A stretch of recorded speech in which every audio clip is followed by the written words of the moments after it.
Empezamos con la unidad de circuitos eléctricos. Aquí en este primer vídeo lo que vamos a ver es un repaso de conceptos básicos de electricidad. Vamos a tratar de entender físicamente qué es lo que se produce cuando hay una corriente eléctrica y recordaremos las magnitudes eléctricas básicas y sus características. Primeramente, recordamos cómo era la estructura de los átomos. Como ya sabéis, la materia está constituida por moléculas. Esas moléculas a su vez están formadas por átomos que están enlazados químicamente entre sí. Y luego internamente los átomos pues tienen una serie de partículas. Si nos fijamos aquí en el dibujo de la izquierda, en este dibujo esquemático de un núcleo atómico, vemos que tiene dos partes bien diferenciadas. El núcleo, que es donde están los neutrones y los protones, y la corteza, que es donde están los electrones. Los neutrones y los protones son elementos que tienen masa. Además tienen una masa muy similar ambos. Pero los neutrones no tienen carga mientras que los protones sí. Además, esas partículas están fuertemente unidas, ocupando un volumen muy pequeño en el interior del átomo, y es muy difícil que esas partículas puedan salir de ahí, salvo que produjéramos algunas reacciones de fisión nuclear. Luego, en la corteza, están los electrones, que giran, describen orbitales alrededor del núcleo, y esos orbitales pueden tener distintos niveles de energía. Según el nivel de energía que tenga cada electrón, ocupará un nivel más bajo o más alto, más externo. Los electrones que ocupan los orbitales más externos, de mayor nivel de energía, son los que van a ser capaces, si absorben un poco de energía más, de salir del átomo y ubicarse en otros átomos contiguos. Los electrones, decir que tienen muy poca masa en comparación con los protones y los neutrones, pero que tienen una carga igual a la del protón, igual en módulo, aunque opuesta. Por tanto, diríamos que tienen carga eléctrica negativa. ¿Pero qué es esto de la carga? Bien, la carga en las partículas se manifiesta por sus efectos. Y los efectos no son otros que fuerzas de atracción o fuerzas de repulsión que se producen entre cada dos cargas. Aquí tenemos un dibujo esquemático. Recordaréis que cargas del mismo signo se repelen, bien sean dos cargas positivas o bien sean dos cargas negativas, y cargas opuestas, cargas de distintos signos, se atraen. La fuerza que actúa sobre las cargas, esa fuerza de atracción o de repulsión, se calcula mediante esta fórmula, que no es otra cosa que la ley de Coulomb, y que nos dice que la fuerza es directamente proporcional al producto de las cargas e inversamente proporcional al cuadrado de la distancia, lo cual es bastante lógico. Como es normal, si las cargas son elevadas, las fuerzas también lo van a ser. Y además, si separamos las cargas, si la distancia que separa las cargas es cada vez mayor, evidentemente esas fuerzas de atracción se van a ir notando cada vez menos. Y luego, pues tenemos esta constante, que es la constante de Coulomb, cuyo valor lo tenéis aquí, 9 por 10 elevado a 9 newtons por metro cuadrado partido por Coulomb al cuadrado. Como unidad de carga empleamos el coulombio, que aquí tenéis su equivalencia, no es más que un múltiplo del electrón, que en verdad es la carga elemental que se desplaza en los circuitos eléctricos.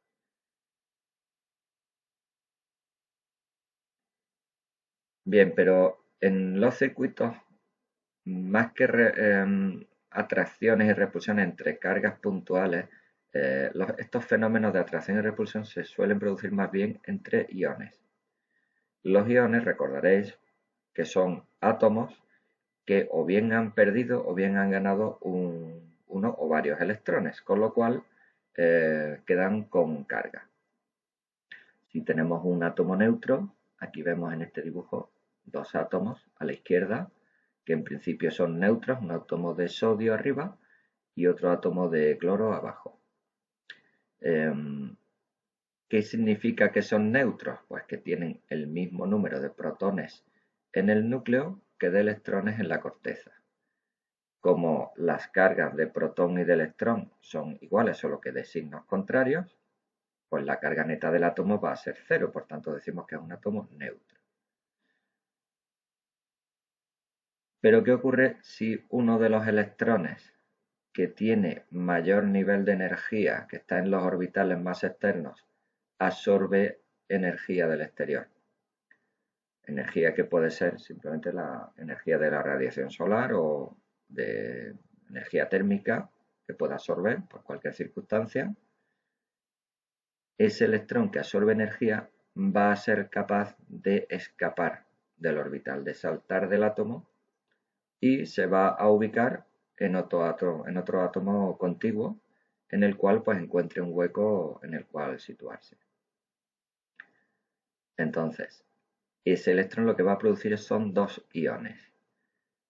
En el átomo de sodio, donde el electrón sale, desde donde el electrón sale, pues ese átomo va a quedar cargado positivamente, puesto que va a tener más protones que electrones.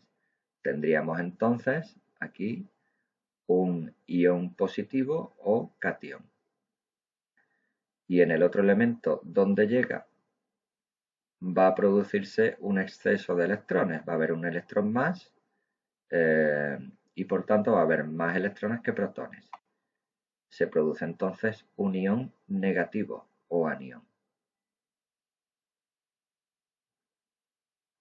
Bien, vamos ahora a comprender cómo se produce la corriente eléctrica. Pero antes, pues lo vamos a ver mediante un símil hidráulico, el típico símil hidráulico de los dos depósitos de agua que recordaréis que ya hemos visto en otros cursos. Este dibujo simboliza ese circuito hidráulico. Este sería un depósito de agua, y aquí tendríamos otro, con una tubería intermedia que los une. En esta primera situación inicial, los volúmenes de agua están a la misma altura. Por tanto, el agua que hay en la tubería va a estar estancada, no se produce movimiento de agua. Pero ¿qué ocurriría si aquí tuviéramos un desnivel? Si uno de los depósitos tuviera mucha más altura de agua que el otro. Pues evidentemente se va a producir una corriente que va a circular, va a hacer que el agua dentro de la tubería se mueva. Y entonces se vaya llenando de agua el depósito de la derecha. Digamos que aquí hay esta diferencia de altura en los niveles de agua, se traduce en una diferencia de energía potencial gravitatoria entre este depósito y este. Este volumen de agua, al estar a más altura, tiene más energía potencial que este otro. Y por tanto, aquí hay una diferencia de energía potencial, que es la causa de que se produzca corriente. Poco a poco va a ir pasando algo de un lado a otro y ese desnivel que teníamos antes va a ir disminuyendo. Por lo tanto, va a ir disminuyendo también la diferencia de energía potencial entre los dos depósitos. Y la corriente de agua cada vez va a ser menos caudalosa. Hasta que va a llegar un momento en que se van a volver a equilibrar los dos depósitos. Van a estar al mismo nivel, por tanto, misma energía potencial gravitatoria en los dos depósitos, no hay diferencia de potencial entre ellos y por tanto la corriente cesa y el agua se estanca en la tubería. Si quisiéramos mantener esa corriente que habíamos producido, necesitaríamos conectar una bomba. Una bomba que impulsa agua del depósito de la derecha al de la izquierda.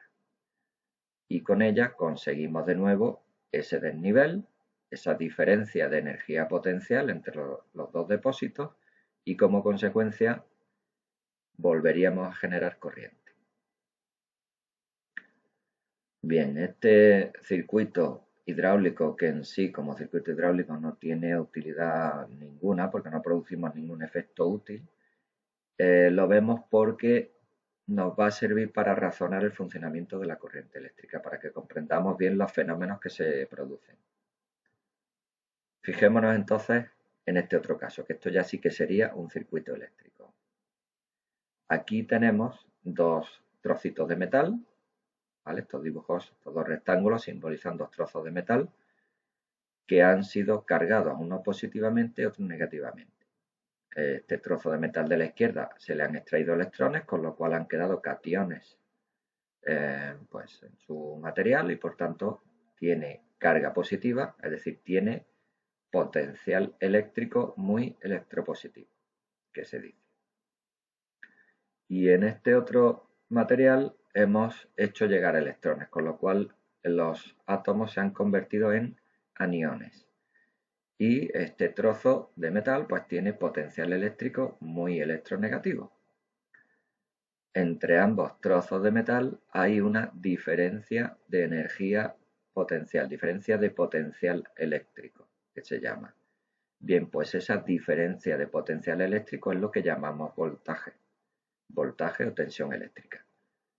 Fijaros que entonces hay que tener claro que el voltaje no es otra cosa que eso, una diferencia de energía potencial entre dos puntos. De modo que si yo ahora conecto un conductor, los electrones que hay aquí van a verse atraídos por los cationes del otro lado y como tienen ahora un lugar por el que circular, tenemos un conductor eléctrico que facilita la corriente de electrones, pues van a empezar a circular. Un electrón de aquí va a venir, se va a desplazar a través del conductor, va a llegar al otro lado, generando pues una corriente de electrones, y cuando llega aquí va a ocupar el espacio que había dejado inicialmente el electrón y neutraliza el catión.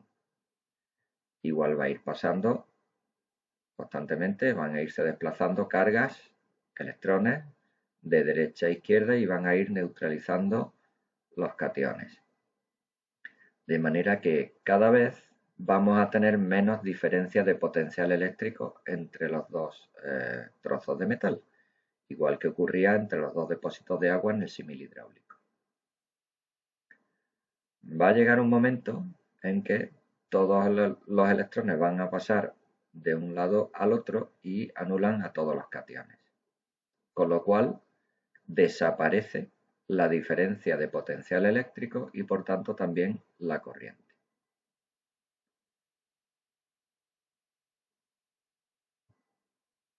Bien, ¿y qué tendríamos que hacer si yo quisiera volver a generar corriente eléctrica? Si queremos que vuelva a aparecer corriente eléctrica, evidentemente lo que tenemos que hacer, lo que habéis pensado todos, es conectar una pila. Si conectamos una pila entre los dos metales, ¿qué va a ocurrir?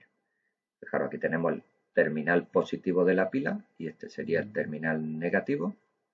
El terminal positivo va a atraer electrones de este material dejando cationes y va a impulsar electrones al otro trozo de metal, con lo cual va a volver a producir una diferencia de potencial eléctrico. Digamos que lo que ha hecho la pila es realizar un trabajo, ha realizado un trabajo que consiste en desplazar los electrones que hay en este metal de la izquierda hasta este otro, produciendo una diferencia de potencial eléctrico.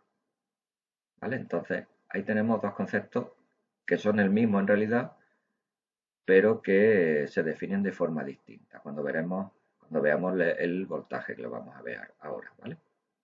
Es decir, el voltaje o diferencia de potencial es también la energía que suministra la pila a los electrones para desplazarse de un punto a otro y crear así, por tanto, la diferencia de potencia. Ahora lo vemos de nuevo. Bien, entonces pasamos ya a lo que son las magnitudes básicas y retomamos lo que acabamos de ver, que es la definición del voltaje. Voltaje ya hemos visto que se llama también tensión y que lo podemos llamar también diferencia de potencial eléctrico entre dos puntos. ¿Vale? Es muy importante que tengamos en cuenta que el voltaje tiene sentido solo si hablamos de dos puntos, es decir, voltaje es diferencia de potencial entre dos puntos. No tiene sentido decir, por ejemplo, que por un cable pasa un voltaje de tanto. ¿Vale? Eso no tiene sentido. Tiene sentido decir entre un punto y otro del circuito hay un determinado voltaje. Bien, entonces, como hemos visto en el ejemplo de antes, también se puede definir el voltaje como la cantidad de trabajo que necesitamos realizar sobre unas cargas para desplazarlas de un punto a otro. Aquí en este dibujo vemos pues, un campo eléctrico creado por esta carga positiva. ¿Sí? Aquí tenemos una carga positiva que crea un campo eléctrico. El campo eléctrico se dibuja con estas líneas y esas líneas simbolizan la dirección y el sentido del movimiento que tendría una carga puntual positiva que yo colocara aquí dentro del campo. Fijaros, si yo coloco aquí una carga, como si esa carga es positiva, como la que crea el campo también lo es, la va a repeler y se va a mover en esta dirección. Bien, pues imaginemos que tenemos esta carga Q que veis aquí en azul y la quisiéramos, suponed que inicialmente está en el punto A y la quisiéramos desplazar hasta el punto B.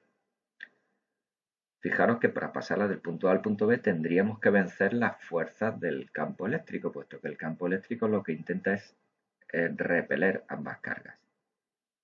Entonces, para desplazarla, para acercar la carga Q a la otra, tendríamos que realizar un trabajo venciendo esas fuerzas del campo. Bien, pues el trabajo que realizamos para desplazar la carga del punto A al punto B, si esa carga es de un culombio, es lo que llamamos voltaje o diferencia de potencia. ¿Vale? La diferencia de potencia o voltaje, por tanto, es también el trabajo que hay que realizar sobre la unidad de carga positiva, es decir, sobre un culombio, para desplazarlo de un punto a otro dentro del campo eléctrico para vencer las fuerzas del campo. Bueno, de esa definición sale esta fórmula, ¿vale? Que el voltaje es cantidad de trabajo partido por cantidad de carga o por unidad de carga, ¿vale? Voltaje es trabajo partido por carga. Por tanto, la unidad en el sistema internacional sería julios partido por culombios, o lo que es lo mismo, voltios.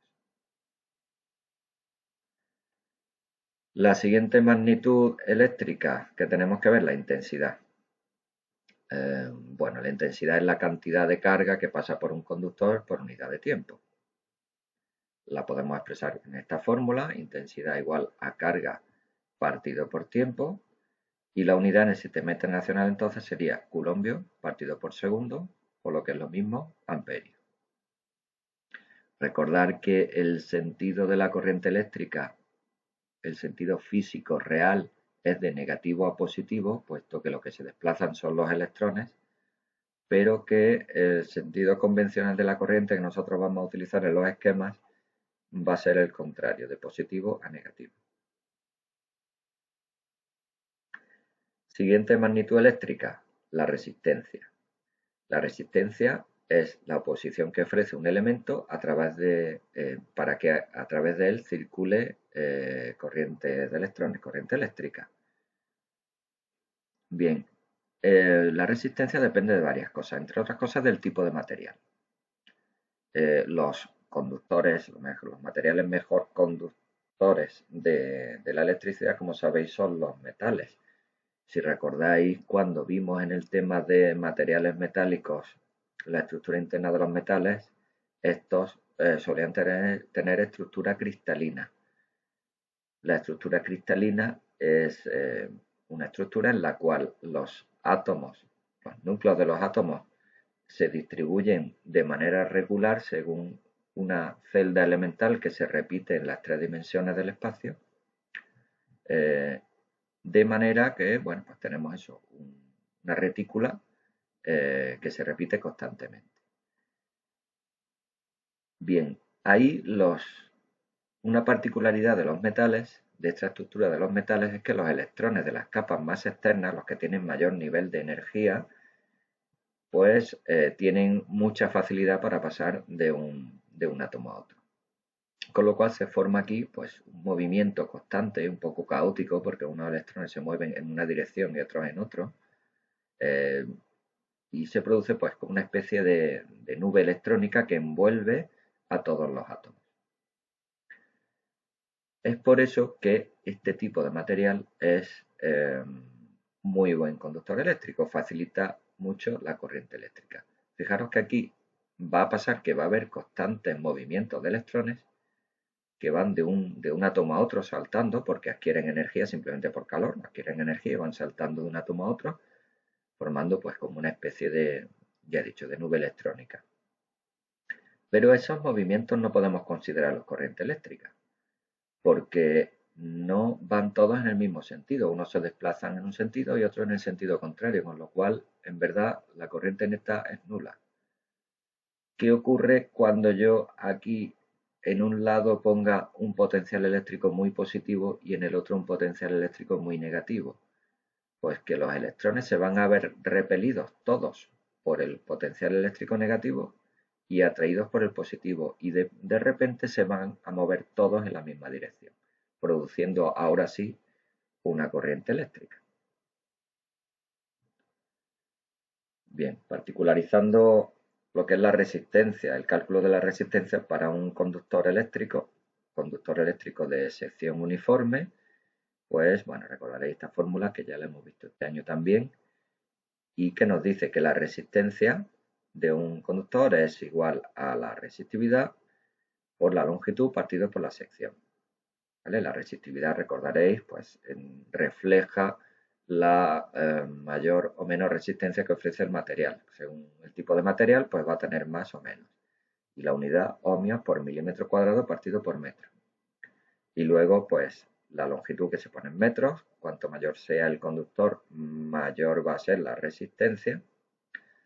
Y la sección, que es inversamente proporcional a la resistencia. ¿Por qué? Pues porque cuanta más sección haya en el conductor, más espacio tienen los electrones para circular y por tanto menos resistencia va a ofrecer el conductor.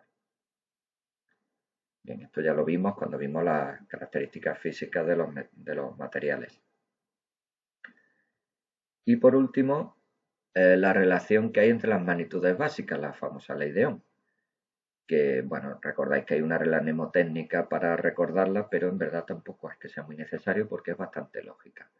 Fijaros, con lo que ya sabemos, si pensamos un poco, nos daremos cuenta que cuanto mayor sea el voltaje, es decir, mayor sea la diferencia de potencial que haya en los extremos de un elemento eléctrico, mayor energía van a tener los electrones y van a circular con mayor intensidad. Eso es lógico, por tanto, a mayor voltaje, mayor intensidad. La intensidad es directamente proporcional al voltaje. Y por contra, cuanto mayor sea la resistencia, pues lógicamente los electrones van a tener más dificultad para circular por el elemento eléctrico y por tanto la intensidad va a ser más baja.